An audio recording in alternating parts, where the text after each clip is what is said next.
Barbarians only spider? Sounds like a sticky situation.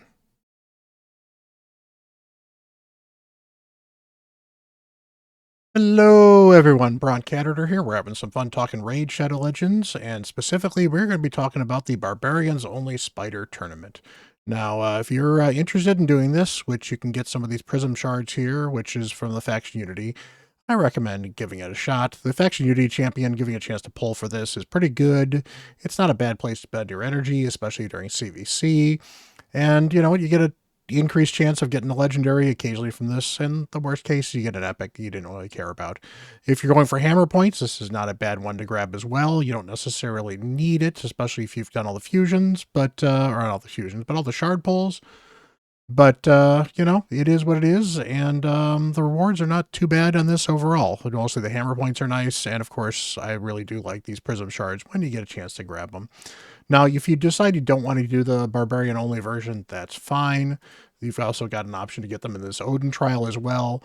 But we've got about a day and a half or, close to 2 days left in the spider tournament.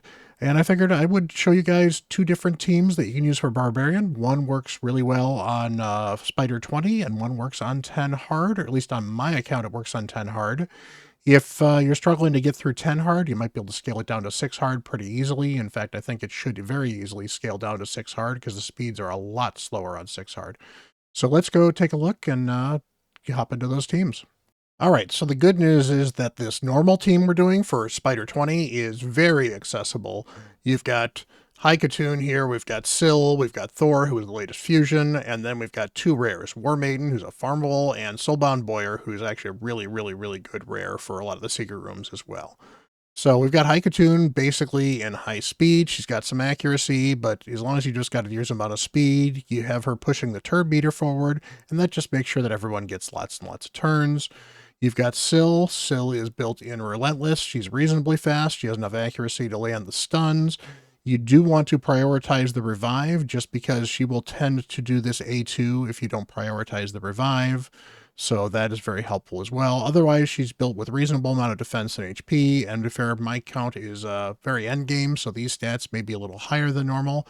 I do have her with Brimstone. It's not required, but it could possibly speed things up a little bit, especially if you can get on the spider, and the spider actually gets a turn. And there's a chance he doesn't get a turn. Thor is, again, one of the stars for this stuff. It does help if he is booked. Got enough accuracy, got lots of speed, lots of crit damage. I've got the 4-star blessing on him already. If you can't get these stats, that's fine. For level 20, it's just going to take longer if he's not going to hit this high a speed or he's not going to hit that high a crit damage. But one of the things that Thor does that makes this really nice is he's got a decreased turn meter by 10% on his A1. So in addition to constantly going and constantly doing damage, if he's doing his A1, he's pushing the turn meter back. That's actually one of the underrated ways that Syl is actually really good for this as well. She does decrease speed and has a turn meter decrease. That's a big reason to book her as well. Going back to Thor, we've also got the decreased speed here, increased attack and increased crit damage to add additional damage. You do want to make sure you prioritize this, especially if he's got Nature's Wrath, so he gets some debuffs out there as well and gets additional damage. And because of how often the spiders spawn, he will always be putting the Sky Rupture up immediately after he does his normal attack. So if he doesn't clear the spiders with the first hit, he should clear them with Sky Rupture. If he doesn't clear them with Sky Rupture, he'll stun. And that goes both for his Hammer of Heaven and it goes for this Fluminous Ricochet. You do have to actually turn this Fluminous Ricochet on. Otherwise, for some reason, the AI assumes that Thor doesn't actually want to use this ability, and so he will not. Which, that doesn't really help much when you're trying to do a bunch of damage. Now, Soulbound Buyer is great. I recommend building her in stun if you can. It's actually worth getting the additional mastery to get stun, an additional 5%, fearsome presence, I believe it is, because she's got an AoE A1. She's got an additional chance of inflicting critical hits, so her crit rate at 86% is just fine. The critical damage is not as important as a good speed. The accuracy is, however, helpful for this team because we're also relying on this ability here, which gives you a 75% chance, bookable to 100, and a rare, they're pretty easy to book, of depleting the turn meter fully. So she's got a little bit of a cold heart vibe with this ability, so that can be very helpful in keeping the spider from ever taking a turn. And then finally, War Maiden, whose big priority is get this decreased defense. Mine happens to be in stun gear as well. way too much accuracy for what I need. The speed could be better, but again, I'm relying on her to drop this decreased defense and mostly speed up Thor doing a ton of damage. So let's run this and take a look at this. But again, you've got free champion, recent fusion, rare, rare. Should be a pretty easy team to build.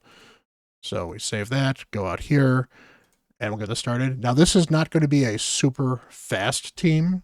I think the last time I ran it, it was like 3 or 5 minutes. So don't expect this to be a super high speed farm, but it seems to be pretty consistent 100%. The spider is probably never going to get a turn. He's got decreased speed on here right now. We're dropping some turn meter when we can. There's more turn meter drop. And yeah, spider is just not going to get a turn. So, and then as we see, Thor does his clear, and then he does his passive, which does even more damage, and we're doing okay. Just need to get some decreased defense. And to be fair, War Maiden is a bad affinity for this, so if you have like an Armina may be slightly better for this team, but generally I don't like Armina, so I don't think she's necessarily worth building for this. I'd rather just deal with a bad affinity War Maiden. So, all right, we will fast forward to the end of this, and you can see how long this takes. But as you can see, we are not in danger, and the spider is never going to take a turn. So that's awesome. All right, so this took 92 turns, 4 minutes. May run a little faster, depending on whether or not War Maiden gets her decreased defense up faster. It actually took several times for her to actually get it up because she kept on weak hitting. You're certainly not going to get a lot of silver out of this one because you're going to get lower 5-star and 6-star gear. But from a points perspective in the tournament, 20 is really the most efficient phase to farm. Now, if you're looking for CVC, you're certainly going to get better points out of farming hard 10 or even hard 6. So let's go take a look at the hard 10 team. And again, this will scale to hard 6, so we'll talk about some other options with that one as well. All right, so this is the team I'm running for hard 10. 3 of the same champions. We've got Haikatoon, we've got Syl, and we have Thor, and they are set up identically as they are in the previous video, the previous team, I should say. And then we've got Valkyrie here, because Valkyrie brings the really big shield and the counterattack, which gives us both the extra damage from the counterattack, as well as the shield as additional protection.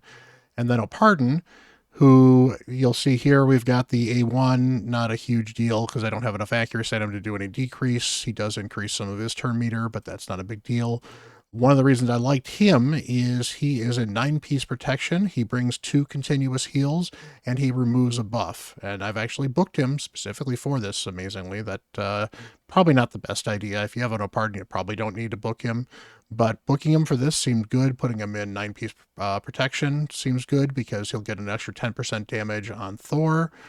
And overall, everyone is super fast. And what the cleanse does with Opardon is he will cleanse Thor, who is the slowest champion, and will get slept after the spider goes because he can't control the spider's turn meter on hard.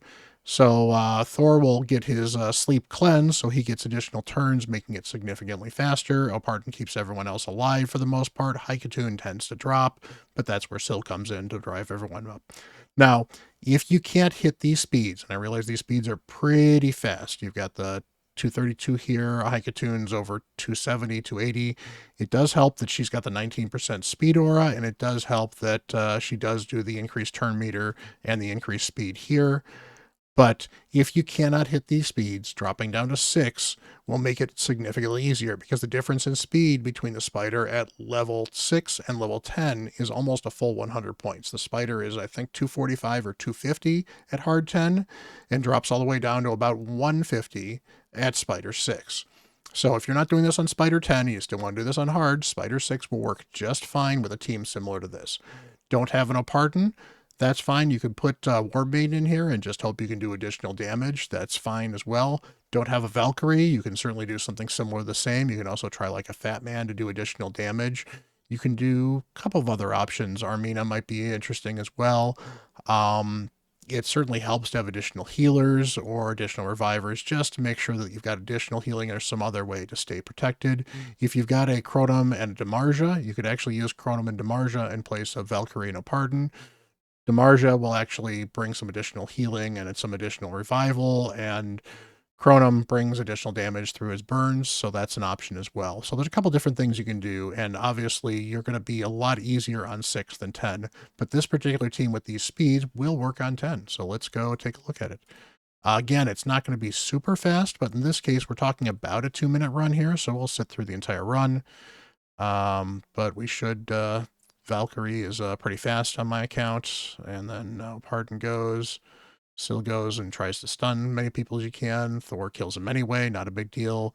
Already had a pretty good crunch. In fact, we also took that hit pretty nicely because Thor being the last person to go, there were no spiders for the spider to actually attack with otherwise. We miss out on a counterattack because, he's sleeping, but that's fine. And so the other champions here will go. Nothing super exciting. And then a Pardon cleanses. Syl goes, and then Thor should be taking his turn in just a minute. And Thor kills just about everybody. And then if he didn't, he has his follow-up attack there. And, yep, for the most part, we are doing well. Now, the spider did actually heal there at that time because, he had not healed on the previous stun attack. But since he didn't sleep anybody, nobody's asleep. So we can keep going there. And hopefully Thor will get a turn soon. I think he's going to do his A1 this time, which means he's not going to get the AoE. But one more AoE from Thor probably should do it. And meanwhile, the counterattacks are certainly helpful, especially if Thor actually gets a couple of extra attacks, a chance he could activate his Thunder just randomly. And meanwhile, the Spiderlings are mostly controlled by Syl doing her stun. Every once in a while, Thor will just clear them out anyway, so it's not a huge problem. And, yep, here we go. Just a matter of time before we finish this up, because the Spider's not going to get a chance to do enough damage to make it a problem. Well, okay, maybe there's a little chance of doing a problem, but again, that's where the shields come in. That's where having Syl for healing comes in. And, for the most part, we're just waiting for the spider to die. It looks like he might die to a counterattack. Nope, he's going to die to Brimstone instead. So, there we go. About 2 minutes, 35 turns. Again, not the fastest team, but seems pretty safe. I've run it about 30 times. I have had it fail once. I didn't see exactly what the problem is there, but if I'm going to run this maybe 50 to 100 times and it has a 1%, 2% failure rate, it's not a big deal. You can certainly, again, run it on stage 6. On stage 6, there will be no failure rate with this team. And if I wanted to run a slightly less tanky team, I certainly could, because with similar speeds or even slightly lower speeds, you're going to be lapping the spider a little bit more often, which will give you, make it a lot faster and make it a lot easier for you. So hopefully this lets you get some of those cool prism shards, and hopefully you enjoyed the team. If you get a chance, smash that subscribe button, hit that like button if you like the video. I'll try to put a couple of these things up as quickly as possible when we have some of these special events. And until the next video, appreciate you guys all, especially those who've decided to join the YouTube membership. You guys are awesome. Much appreciated for all the support. I'm Bront CatHerder.